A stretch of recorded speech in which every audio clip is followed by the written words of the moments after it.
Hello friends, the বংশীব Shukla চ্যানেলে সকলকে welcome. আজকে আমি পায়েসের একটা রেসিপি নিয়ে এসেছি, ছানার পায়েস। এই ছানার পায়েস খুবই অল্প সময় লাগে আর খুব অল্প উপকরণেই তৈরি হয়ে যায়। হাতে কম সময় থাকলে চটপট এরকম একটা সুন্দর ছানার পায়েস বানিয়ে ফেলতে পারেন। তাহলে চলুন আজকের এই রেসিপিটা দেখে নেওয়া যাক। প্রথমেই আমি ছানাটাকে রেডি করে নেব। তো তার জন্য গ্যাসের ফ্লেমটা অন করে দিয়ে একটা পাত্র বসিয়ে নিয়েছি আর একটু সামান্য জল ঢেলে দিচ্ছি, যাতে দুধটা জাল দেওয়ার সময় তলায় না বসে যায়। এখানে আমি মেট্রোর রিচ মিল্কটা নিয়ে নিচ্ছি। টোটাল এখানে 1 লিটার আমি দুধ ঢেলে দিচ্ছি।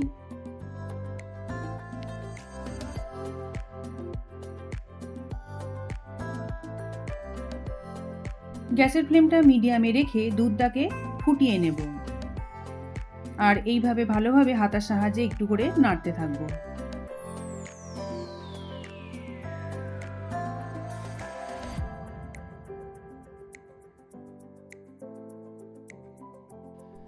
দুধটাকে খুব ভালোভাবে ফুটিয়ে নিয়েছি। এরপর আমি গ্যাসের ফ্লেমটাকে অফ করে দিচ্ছি।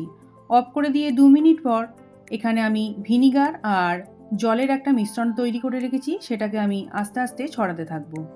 এখানে আমি 4 টেবিল স্পুন ভিনিগার আর 4 টেবিল স্পুন জল দিয়ে একটা মিশ্রণ তৈরি করে নিয়েছি। গ্যাসের ফ্লেমটা অফ করে দিয়ে ছানাটা কাটালে ছানাটা অনেকটা নরম হয়।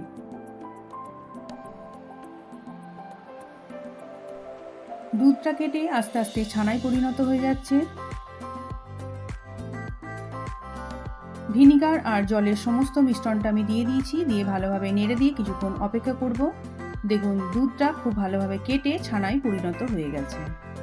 এরপর আমি ছানাটাকে ছেঁকে নেব। এবার একটা এরকম ছাঁকনির সাহায্যে পুরো ছানাটাকে আমি ছেঁকে নিচ্ছি।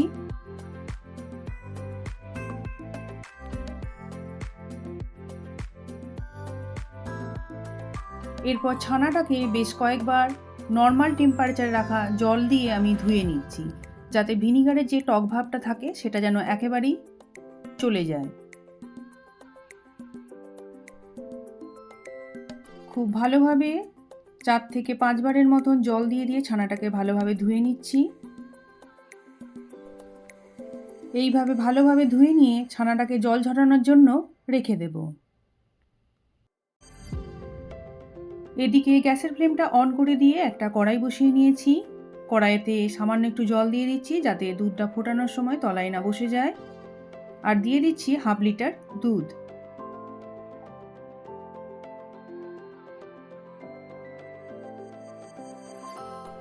গ্যাসের ফ্লেমটা মিডিয়ামে রেখে দুধটাকে আমি এবার গরম হতে দেব। দুধটা যখন হালকা মতন গরম হয়ে আসবে তখন এর মধ্যে দিয়ে দেব গুঁড়ো দুধ। এখানে আমি 5 টেবিল স্পুন আমুল স্প্রে দিয়ে দিচ্ছি।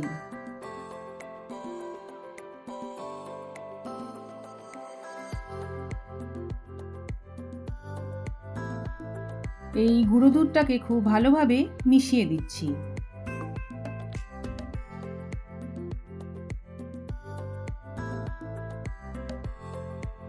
গুঁড়ো দুধটা খুব ভালোভাবে মেশানো হয়ে গেলে গ্যাসের ফ্লেমটা মিডিয়ামে রেখে এই দুধটাকে আমি 5 মিনিটের মতন ফুটিয়ে নেব।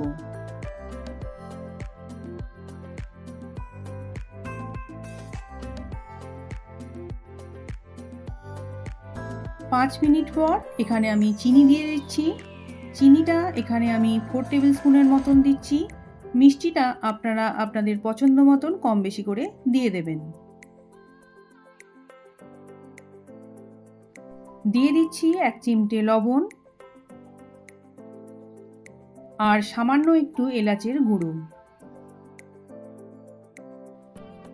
এবার সব কিছুকে খুব ভালোভাবে মিশিয়ে নিয়ে এই দুধটাকে আমি আরও 5 মিনিটের মতন ফুটিয়ে নেব।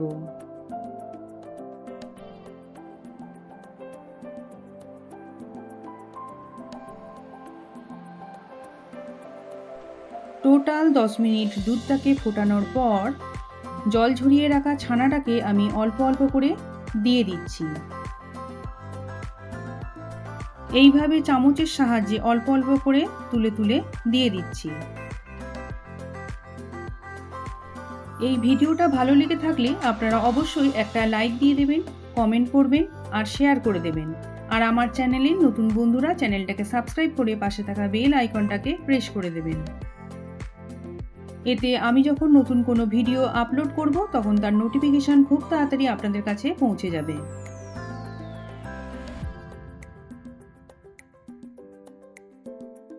সমস্ত ছানাটাকে দিয়ে দিয়েছি।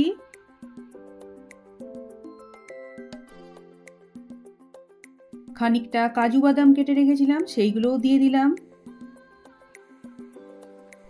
সব কিছুকে হালকাভাবে নেড়ে দিচ্ছি, খুব বেশি নাড়ব না যাতে ছানাগুলো ঘেটে না যায়।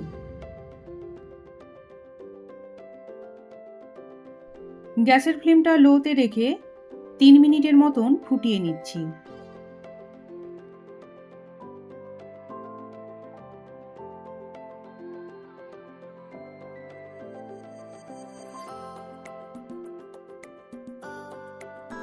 তিন মিনিটের বেশি ফোটানোর দরকার নেই, তাহলে পায়েসটা খেতে খুব একটা ভালো লাগবে না।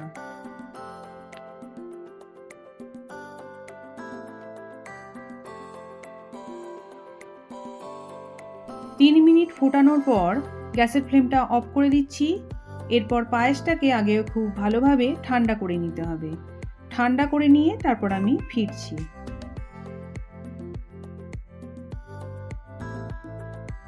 রেডি হয়ে গেছে ছানার পায়েস। পায়েসটা খুব ভালোভাবে ঠান্ডা হয়ে গেছে, আর ঠান্ডা হয়ে যাওয়ার সঙ্গে সঙ্গে দেখুন পায়েসটা কতটা ঘন হয়ে গেছে। ঠিক এই রকম ঘনত্বেই পায়েসটা খেতে বেশি ভালো লাগে। এরপর আমি একটা বাটির মধ্যে সার্ভ করে দিচ্ছি। তাহলে দেখলেন ছানার পায়েস বানাতে কতটা কম সময় লাগে আর কতটা কম উপকরণ লাগে। আর ছানার ঘনত্বটাও দেখুন একদম পারফেক্ট হয়েছে।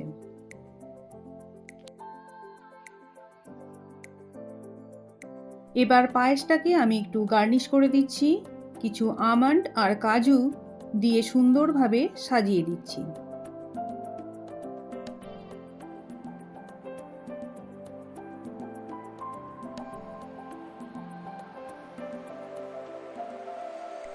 রেডি হয়ে গেছে ছানার পায়েস।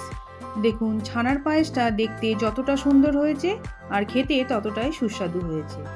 তাহলে আজকের মতো এখানেই শেষ করছি। আবার আসবো অন্য কোনো রেসিপি নিয়ে। আপনারা সবাই ভালো থাকবেন, সুস্থ থাকবেন।